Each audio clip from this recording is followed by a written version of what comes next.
Operation सिंदूर ने पलट के रख दी डिप्लोमेसी। डिप्लोमेसी कहां की? पूरी वर्ल्ड की। क्या इंडिया इतना इंपॉर्टेंट है? बिल्कुल, क्योंकि इंडिया अब एक इकोनॉमिक पावर है। मिलिट्री पावर पहले से था, मिलिट्री पावर पहले से था, 71 में हम दिखा चुके थे, लेकिन उसके बाद भी आज मिलिट्री पावर होने के साथ साथ एक इकोनॉमिक पावर है। भाई वॉर लड़ने के लिए पैसा चाहिए होता है ना, और तेल चाहिए होता है। तो आपके पास पैसा है, तेल है, और आप अब आपके पास वर्ल्ड की सबसे काबिल आर्मीज में से एक है, उसके साथ आप लड़ रहे हैं। तो ये डिप्लोमेसी चेंज कैसे हुई? इस आर्मी की वजह से या काबिलियत की वजह से ऐसे चेंज हुई कि अमेरिका जो कि कहीं दाएं बाएं कर रहा, हमें इंजन नहीं दे रहा था जीई के, वो इंजन आने शुरू हो गए इसी के बाद ऑपरेशन। उसे पता लगा कि इंडिया किस हद तक जा सकता है, और हमारे पास ऑफिसर्स, हमारे पास जवान ऐसे हैं कि वो कुछ भी कर सकते हैं। शायद मैं कुछ ज्यादा बोल रहा हूँ, लेकिन दिखा चुके हैं। ऐसा नहीं है कि मैं कह रहा हूँ, रोहित शर्मा का क्लेम नहीं, दिखाया जा चुका है। 4 दिन के ऑपरेशन सिंदूर में औकात दिखा दी गई। अमेरिका भी जानता है कि क्या हुआ। मैं इसी पे बात करने के लिए मेरे साथ है जनरल शिवाज सर। एक लंबे अरसे तक इन्होंने भारतीय सेना में अपनी सर्विस दी है, साथ में अब भी भारत माता की सर्विस में लगे हैं। सर पहला तो ये लश्कर और टीआरएफ जो हैं, इनके हेडक्वार्टर्स चेंज किए जा रहे हैं, मुरीद से बहावलपुर। अच्छा, ये चेंज करने का मकसद क्या है पाकिस्तान का? क्या वहां बहावलपुर तक हम नहीं पहुंच सकते? तो बहावलपुर ही स्टार्टिंग में हमारा कुछ और किए है। हमारी रीच तो एकदम पुणे तक है, पाकिस्तान अफगानिस्तान बॉर्डर तक है, हम दिखा चुके हैं, और वो भी ब्रह्मोस से। जिस ब्रह्मोस का जितना प्रचार इंडिया ने नहीं किया, उससे ज्यादा प्रचार पाकिस्तान के डिफेंस मिनिस्टर बोल गा के कर चुके कि ब्रह्मोस ने ये कर दिया, ये कर दिया। एक चीज और, तो ये 400 किलोमीटर दूर बहावलपुर जा रहे हैं, इससे इम्पैक्ट क्या होना है, क्यों किया जा रहा है? दूसरी चीज, टीआरएफ को वो डाला टेरर लिस्ट में अमेरिका ने, इसका भी इम्पैक्ट क्या होगा सर, ये भी पूछना चाहूंगा आपसे। पहली चीज, ये हेडक्वार्टर्स में चेंज होने से। हाँ देखो, सच्चाई है रोहित, ये सच्चाई है कि 6-7 तारीख की जो रात को भारत ने 9 टेरर इंफ्रास्ट्रक्चर को बर्बाद किया था पाकिस्तान के, और उसमें 3 हेडक्वार्टर थे, लश्कर तोबा, जैसे मोहम्मद और हिजबुल मुजाहिदीन का। जैसे पता है आपको, लश्कर तोबा का मुदेरका में था, जैसे मोहम्मद का बादलपुर में, और उसके बाद आपका मुजफ्फराबाद में हिजबुल मुजाहिदीन का था। तो ये सच्चाई है कि जो मुदीर का है वो काफ़ी क्लोज है बॉर्डर के, और भावलपुर जो है 400 किलोमीटर है। मगर भारत ने इन सभी टेरर इंफ्रास्ट्रक्चर को बर्बाद किया, और इंक्लूडिंग ये तीनों हेडक्वार्टर।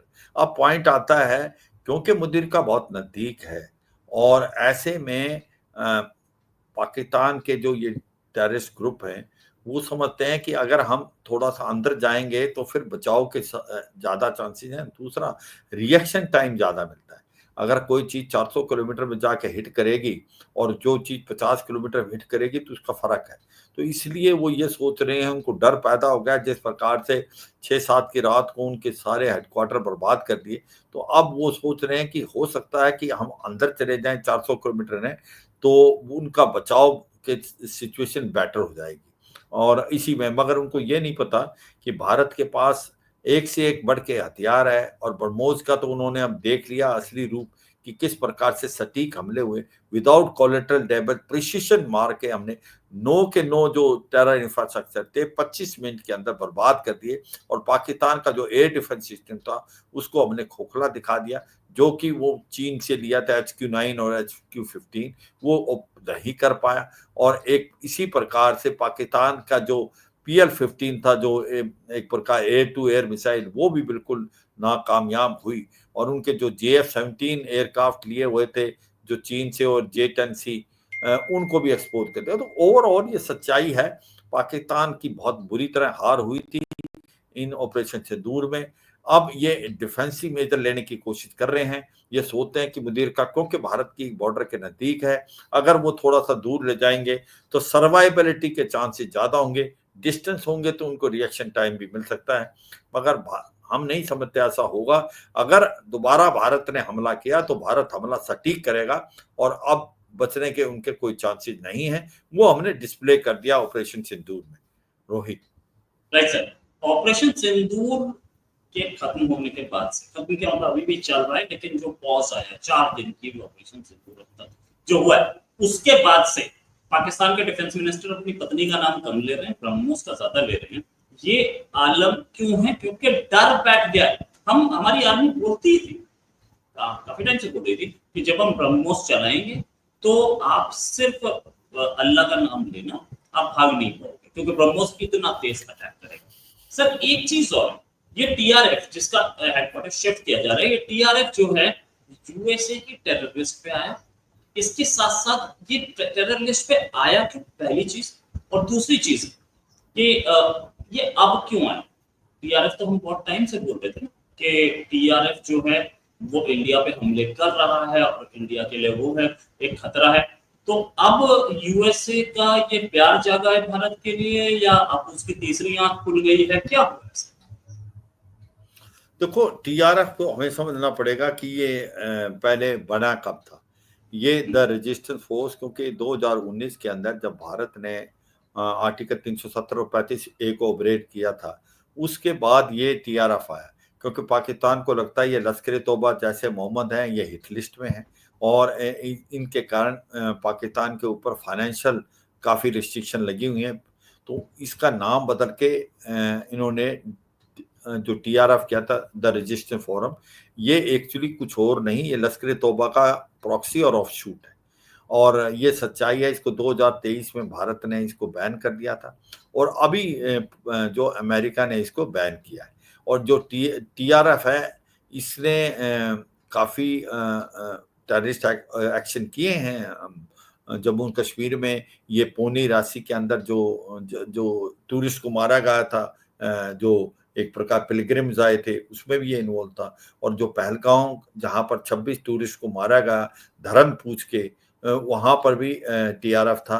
और इसका जो कमांडर है, जो कि गुल है, वो पाकिस्तान के अंदर है, इसमें कोई शक नहीं। तो अब ये सच्चाई है कि इसके ऊपर टीआरएफ को, जब सबको पता था कि टीआरएफ इन्वॉल्व है इस मैसेकर में, पाकिस्तान ने उसको एक कॉम्प्लिकेट करने की कोशिश की, जबकि टीआरएफ ने 2 बार इस चीज को अपने आप ओन अप किया कि जो पहलगाम में हुआ उसके अंदर टीआरएफ इन्वॉल्व है। अब हुआ क्या, इसके बाद अमेरिका स्लो था इसको अनाउंस करने में कि भाई ये एक टेररिस्ट ऑर्गेनाइजेशन है। अब इसने 2 चीजें की हैं इसको, एक तो फॉरेन टेररिस्ट ऑर्गेनाइजेशन का एफटीओ किया और दूसरा एक प्रकार से इसको अनाउंस किया है उसने कि ये डेजिग्नेटेड ग्लोबल टेररिस्ट है। तो इससे क्या होगा, अब जो फंड्स आते हैं उसमें कमी आएगी, इनके ऊपर सर्वेलेंस होगा और हो सकता है पाकिस्तान को ग्रे से, अभी जो वाइट है उससे ग्रे लिस्ट पे दोबारा जाने के चांसेस बढ़ सकते हैं। मगर ये इम्पोर्टेंट है कि ऐसी क्या वजह है कि जो अमेरिका ने पहले इसको इतनी जल्दी अनाउंस नहीं किया और अब किया। उसमें मैंने जब बताया, उसकी रीजन यह है कि भारत ने इसके लिए बहुत बड़ी लॉबी की। भारत ने एक प्रकार G7 में भी ये बताया कि किस प्रकार से टीआरएफ इन्वॉल्व था, पाकिस्तान एक हब सेंटर टेररिज्म का। इसके पश्चात हमने जो फॉरेन मिनिस्टर की जो मीटिंग थी क्वाड की, उसमें भी इसको बहुत जोरों से लिया और बाकी इंटरनेशनल फोरम में भी हमने इसको उजागर किया कि जो पहलगाम में हुआ टीआरएफ ने किया था और टीआरएफ को एक प्रकार से इंटरनेशनल टेररिस्ट ऑर्गेनाइजेशन बनना चाहिए। और इसी प्रकार से उसने SDGT, specially designated global terrorist, declare किया। मगर वो लेट क्यों किया, उसकी वजह है कि देखो, पाकिस्तान एक प्रकार से अमेरिका का फ्रंटलाइन स्टेट है और पाकिस्तान का इस्तेमाल अमेरिका करता रहा है, क्योंकि अमेरिका को हो सकता था कि ईरान पे जो हमला किया था, बहुत छोटा हमला किया, मगर ऐसा हो सकता था लड़ाई लंबी चल सकती थी ईरान के साथ, तो उसको एयर बेसिस चाहिए, उसको लॉजिस्टिक बेसिस चाहिए, उसको एयर स्पेस चाहिए। वो कौन देगा? वो पाकिस्तान देगा। इसीलिए पाकिस्तान पे अमेरिका सॉफ्ट था।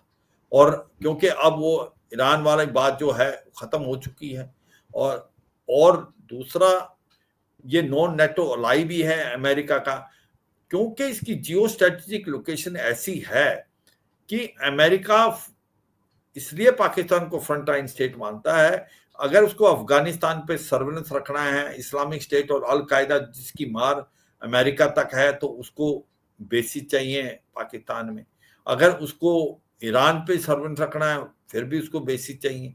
उसको अगर रूस और चीन के ऊपर भी रखना है, तब भी उसकी बहुत रिक्वायरमेंट है। और वो चाहेगा कि कहीं ना कहीं अफगानिस्तान में चीन का दबदबा ना बढ़े रहे, उसके लिए भी उसको पाकिस्तान के थ्रू अपना इन्फ्लुएंस अफगानिस्तान में रखना है। तो एक आप ये देखें कि इसको मद्देनजर रखते हुए पाकिस्तान हरदम जो है अमेरिका का फ्रंटलाइन स्टेट है, और अमेरिका के साथ उसने हरदम साथ दिया है। जब सोवियत यूनियन आई थी तो मुजाहिदीन पैदा किए थे इसने। जब तालिबान के ऊपर हमला किया था जॉर्ज बुश ने 26/11 के बाद, उसके बाद क्या हुआ था? उसके बाद जॉर्ज बुश ने बोला था I either you are with us or you are against us. तो पाकिस्तान पलटा बदल गया था, वो यू टर्न कर गया, उसने तालिबान को छोड़ के वो अमेरिका के साथ आ गया। तो ये सच्चाई है कि पाकिस्तान जो है वो हरदम अमेरिका का फ्रंटलाइन है, इसीलिए वो टीआरएफ को हिचकिचा रहा था उसको एक प्रकार से टेररिस्ट ऑर्गेनाइजेशन डिक्लेयर करने के लिए। मगर अब सिचुएशन थोड़ी बदली है, प्रेशर है, और उसको लगता है कि आरआईसी की ये मीटिंग होने वाली है। भारत वो चाहता है कि वो कभी इसके हिस्सा ना बने। और मैंने जैसे बताया आपको, चीन और जो रूस हैं वो चाहते हैं कि आरआईसी अभी बने, क्योंकि रूस एक वेस्टर्न वर्ल्ड से आइसोलेट हो रखा है, उसको साथी चाहिए। उसको चीन के अलावा भारत की बहुत बड़ी जरूरत है। भारत वहां से गैस, ऑयल और वेपन भी अभी भी खरीदता है।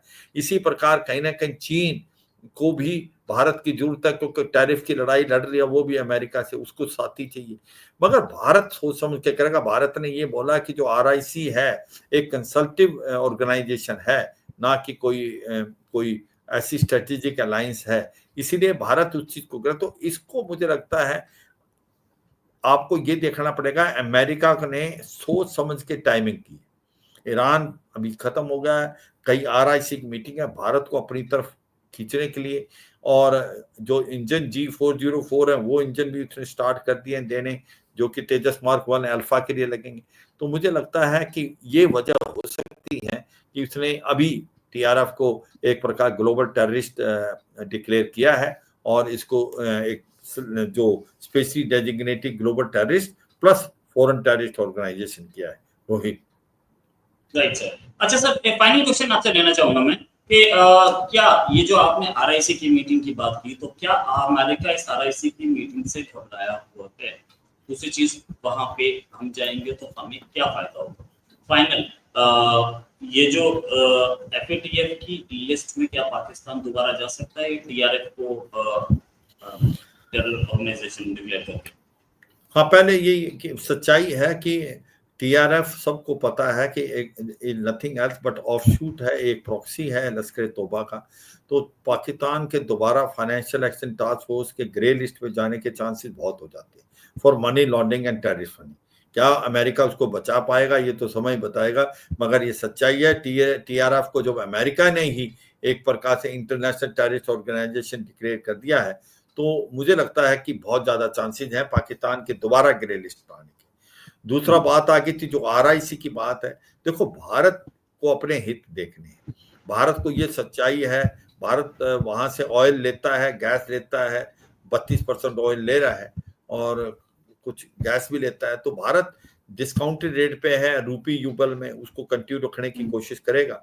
मगर कैसे इकोनॉमिक सैंक्शन लगती हैं उसको देखा जाएगा, क्योंकि नेटो ने भी बोला, पर नेटो के जो चीफ ने बोला है उसका कोई खास इम्पैक्ट भारत पे होने वाला नहीं, क्योंकि भारत के रिलेशन ईयू से है ना कि नेटो से। मगर ये है, अमेरिका अगर इस पर सेकेंडरी सैंक्शन लगा देता है, जिसको काटसा बोलते हैं, countering America adversary through sanction act, जो ईरान के ऊपर लगाए थे, तो हम 28% वहां से ऑयल लेते थे, हमने जीरो करना पड़ा।